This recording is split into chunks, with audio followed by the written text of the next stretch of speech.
Hi friends. నేను మీ కొమ్మకుల వీరబాబుని. అందరికీ నమస్కారం. 777 పాయింట్ విద్యా సముపార్జనకు విఘ్నాలు. విద్య నేర్చుకోవడంలో విఘ్నాలు ఏర్పడే కొన్ని ఉన్నాయి. అశ్రద్ధ. విద్యపై అశ్రద్ధ చూపించడం, శ్రద్ధ లేకపోవడం వల్ల. అహంకారం. నాకు అన్నీ వచ్చి నాకు రానిది ఏమీ లేదని అహంకారంతో విరవీగడం వల్ల. సోమరితనం వల్ల తర్వాత చేద్దాంలే అని వాయిదా వేయడం వల్ల. వ్యసనముల వల్ల.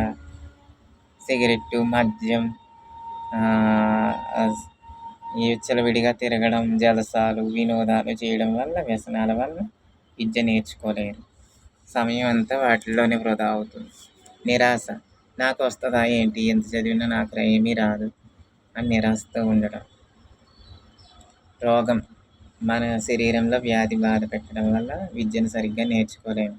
దానివల్ల ఫిజికల్గా, మెంటల్గా కూడా చాలా డిస్టర్బ్ అవుతాం.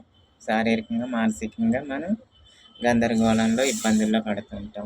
ఆరోగ్యం పడకపోతే. ఎందుకంటే ఈ ఆరోగ్యం ఎప్పుడు పోతుంది, మనకు ఆరోగ్యం ఎప్పుడు వస్తుంది, ఈ అనారోగ్యం ఎప్పుడు పోద్ది, నయమవుద్ది వ్యాధి అని ఆలోచనతోనే ఉండి బెంగగా ఉంటారు.